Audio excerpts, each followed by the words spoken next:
Hello, it's Willie from the Ozarks, and we're ready for our September 17th lesson in A Course in Miracles workbook for students. Reading out of the original edition, lesson 260. Let me remember God created me. Let me remember God created me. Father, I did not make myself, although in my insanity I thought I did.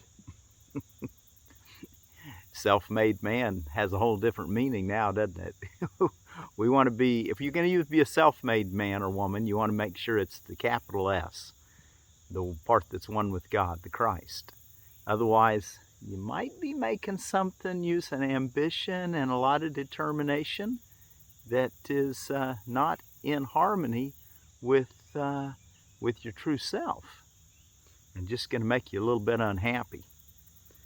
Maybe a whole lot unhappy until you learn that there's a better way. So let me remember God created me. Father, I did not make myself, although in my insanity I thought I did. Yet as your thought, I have not left my source, remaining part of what created me. Your Son, my Father, calls on you today. Let me remember you created me. Let me remember my identity. And let my sinlessness arise again before Christ's vision, through which I would look upon my brothers and myself today. Now is our source remembered. Therein we find our true identity at last. Holy indeed are we, because our source can know no sin. Holy indeed are we, because our source can know no sin. And we who are his sons are like each other and alike to him. Sinless. All right? What a wonderful remembrance. Let me remember God created me. Let me remember God created me. And today's our last of our 10-day reading in what is sin, and we'll read that here in just a moment. Let's go take a look at our text reading for today. We're ready to start chapter 6, Attack and Fear. As you turn in there, let me tell you about this. This is a lime tree, a key lime. Some people call it a limequat. Its scientific name is Citrus aurantifolia. Aurantifolia. I think that's how you pronounce the species. And it's an everbearing. So, of course, that's only in the, in places where it doesn't frost. I'll have to bring this in. I found this on healthline.net. Limes are high in vitamin C and antioxidants, and therefore they may improve immunity, reduce heart disease risk factors, prevent kidney stones, and aid in iron absorption, and promote healthy skin. So, squeezing a little lime juice in in something in what you're drinking, or eating a piece of lime, has some real good benefits, evidently. So, anyway, lime tree, I hope to make this a little part of my family, and just, I'll definitely get it in a little bigger pot. So anyway, attack and fear. Introduction. The relationship of anger to attack is obvious, but the inevitable association of anger and fear is not always so clear. Anger always involves projection of separation, which must ultimately be accepted as entirely one's own responsibility. Anger cannot occur unless you believe that you have been attacked. Okay? Anger cannot occur unless you believe that you have been attacked, that the attack was unjust, and you are in no way responsible. Given these three wholly irrational premises, the equally irrational conclusion that a brother is worthy of attack rather than love follows. What can be expected from insane premises except an insane conclusion? Anger cannot occur unless you believe that you've been attacked. And what are they attacking? Your invulnerability? So how could they have been attacking you? That the attack was unjust. Okay, you saw sin. And you are in no way responsible. And that you're not the maker of your experience. That it happened to you outside of your own awareness, your own creation. These are all he calls these wholly insane ideas. And that the equally insane conclusion is that given these three wholly irrational premises, the equally irrational conclusion that a brother is worthy of attack rather than love follows. Okay, we want to remember that attack is never justified, and that the rational conclusion is that love is always merited in all situations because you're invulnerable and that you can do this. The way to undo an insane conclusion is to consider the sanity of the premises on which it rests.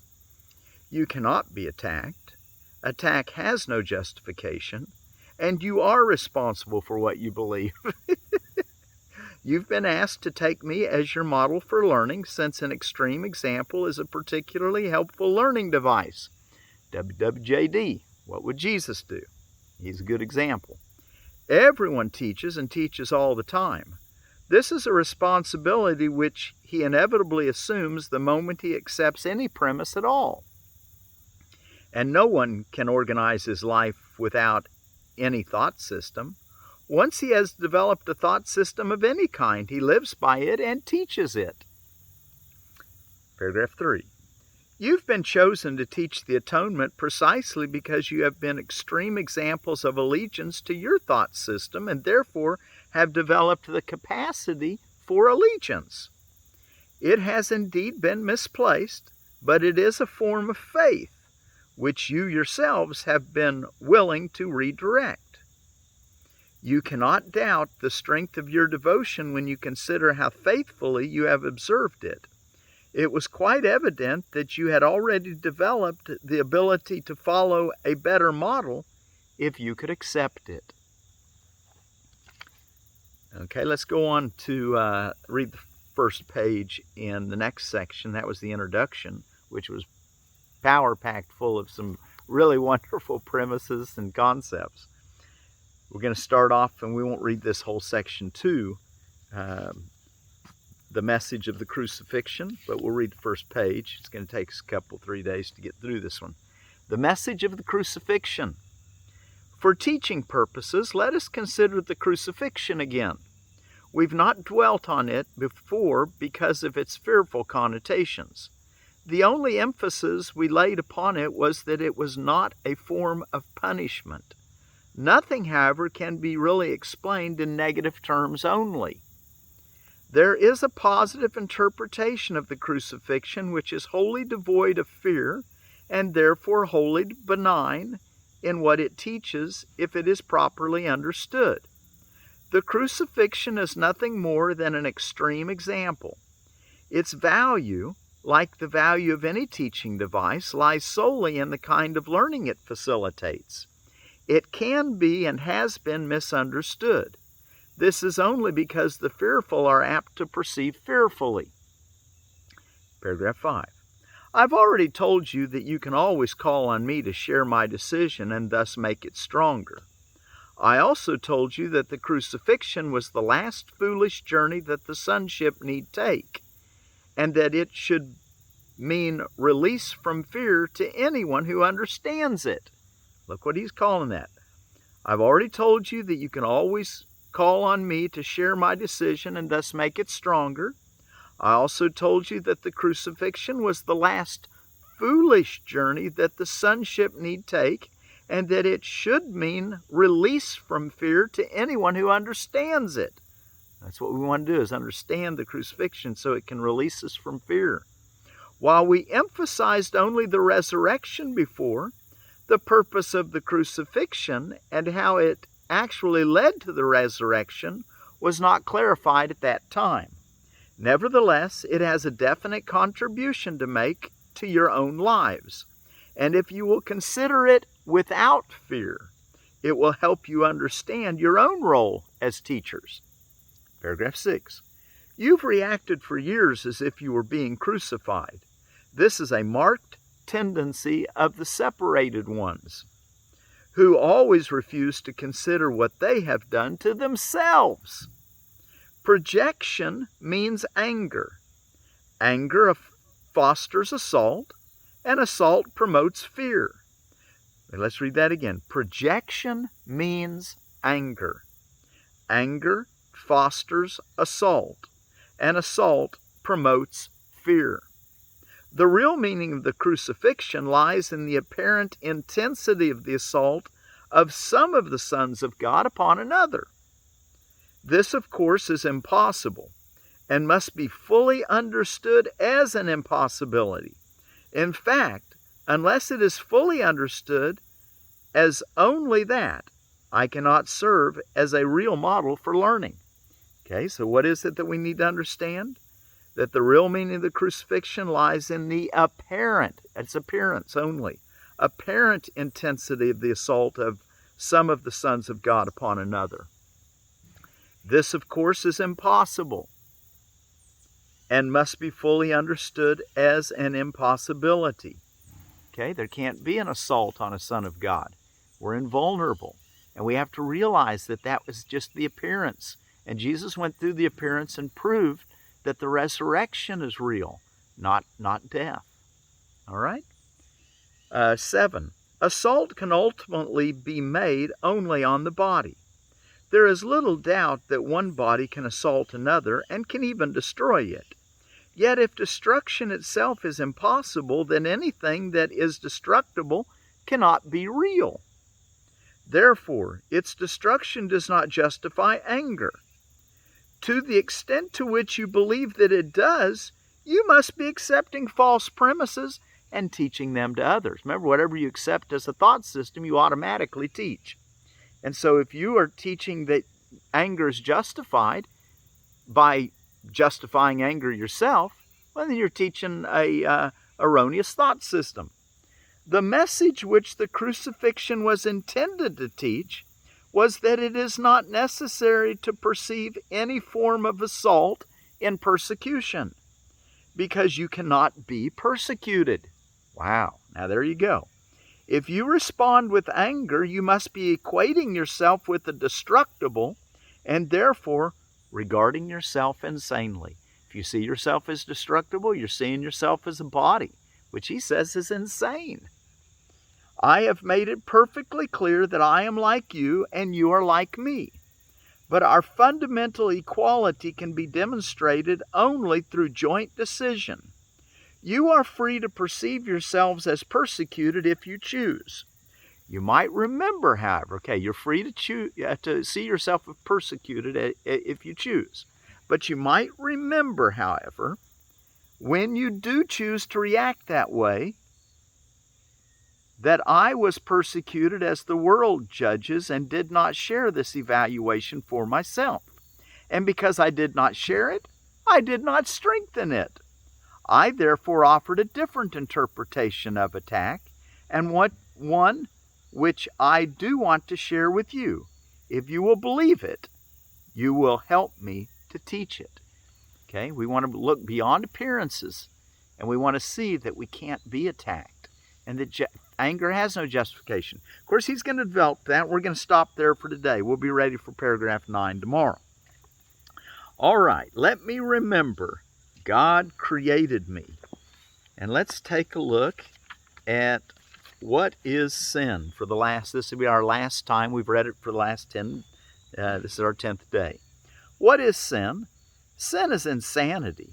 It is the means by which the mind is driven mad and seeks to let illusions take the place of truth. And being mad, it sees illusions where the truth should be and where it really is. Sin gave the body eyes. For what is there the sinless would behold? What need have they of sights or sounds or touch? What would they hear? or reach to grasp. What would they sense at all? To sense is not to know, and truth can be but filled with knowledge and with nothing else. The body is the instrument the mind made in its striving to deceive itself. Its purpose is to strive.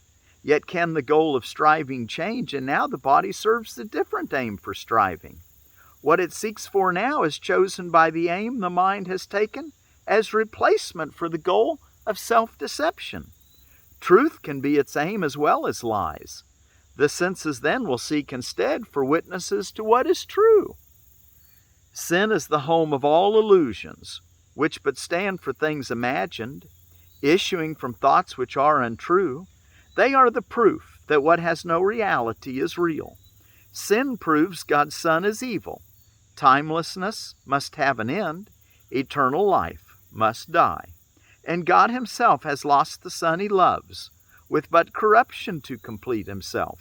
His will forever overcome by death, love slain by hate, and peace to be no more. A madman's dreams are frightening, and sin appears indeed to terrify. And yet what sin perceives is but a childish game. The Son of God may play he has become a body, prey to evil and to guilt, with but a little life that ends in death. But all the while his Father shines on him, and loves him with an everlasting love, which his pretenses cannot change at all. How long, O Son of God, will you maintain the game of sin? Shall we not put away these sharp-edged children's toys? How soon will you be ready to come home? Perhaps today? There is no sin. Creation is unchanged. Would you still hold return to heaven back? How long, O Holy Son of God? How long?